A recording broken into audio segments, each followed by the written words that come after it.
Good to be with you again.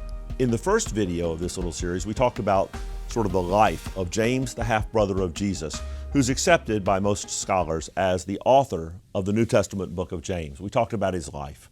In this video, I want to talk to you about his leadership, because when we spot him for the first time in the book of Acts, in Acts chapter 1, he's gathered with that very early group of believers before the day of Pentecost, along with his mother, Mary, who was, of course, also Jesus' mother, and the other brothers of Jesus, half-brothers of Jesus, awaiting the day of Pentecost. Well, you know, the day of Pentecost happens in Acts chapter 2, and the early church is launched.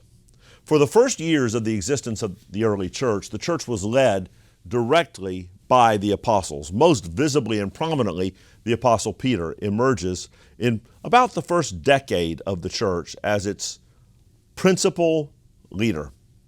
But years pass, and we see an understated but clear sort of evolution in the leadership of the Jerusalem church. In Acts chapter 11, for context, the Gentile church of Antioch of Syria has been born, and there's a group of elders leading that church. But an offering is taken by the Gentile church in Syrian Antioch for the church at Jerusalem. And when they bring that offering to the church at Jerusalem, Acts 11 verse 30 says they brought that offering and presented it to the elders of the church at Jerusalem. They did not present that offering to the apostle Peter, because by now the apostle Peter has broadened out his ministry beyond the church at Jerusalem and is no longer doing the day-to-day shepherding of the church at Jerusalem, or so it appears by the end of Acts 11, around Acts chapter 11, verse 30. In Acts chapter 12, a momentous event occurs. King Herod and the other Jerusalem leaders decide to begin again a wave of oppression of the church. In Acts 12:1, Herod has James the apostle, the brother of John, killed. He murders him, and he gets away with it. And a massive persecution of the church begins. Later in that same chapter, he imprisons Simon Peter, hoping to kill Simon Peter. But Simon Peter is broken out of jail by an angel and goes to where some members of the church are gathered to pray, as all of this unfolds in Acts chapter 12. And as Peter meets with that group of believers that are praying in the home of John Mark's mother, as he has prayed with them and prepares to depart, he says to them, "Send word to James and the brothers that I've been freed." Now, we already know that there's a group of elders. And the phrase, James and the brothers, seems to make reference to James and the other elders of the Jerusalem church. The Jerusalem church had thousands of members by now, so the brothers can't mean simply all the men in the church. And it's very reasonable to believe that this is the first reference to an elder body in the church of Jerusalem, with James as the lead pastor, if you will, of that church. It becomes even more clear in Acts 15. Some years pass between Acts 12, which is AD 44, and Acts 15, the Jerusalem Council, which is AD 50.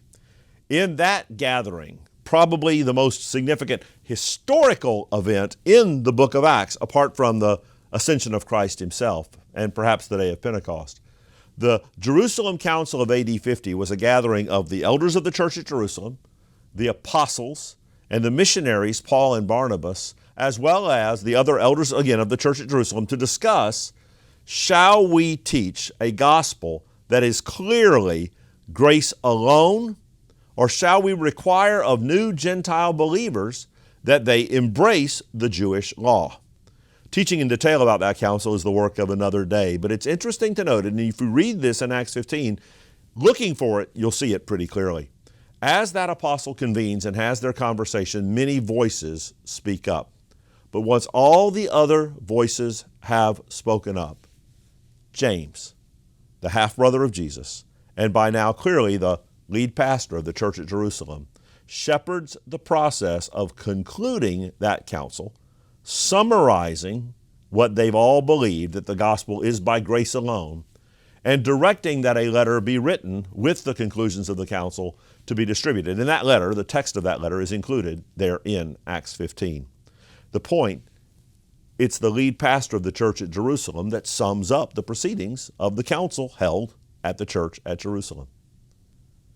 More years pass in the book of Acts, and by Acts 21, which is the spring of 57, give or take, at the end of the third missionary journey, when once again Paul comes to the church at Jerusalem with a love offering that he has gathered on the latter part of his third missionary journey, Acts 21, verses 17 and 18, show him presenting that offering to and meeting with James and the other elders of the church at Jerusalem, now a role that James, the half-brother of Jesus, has held for 13 years.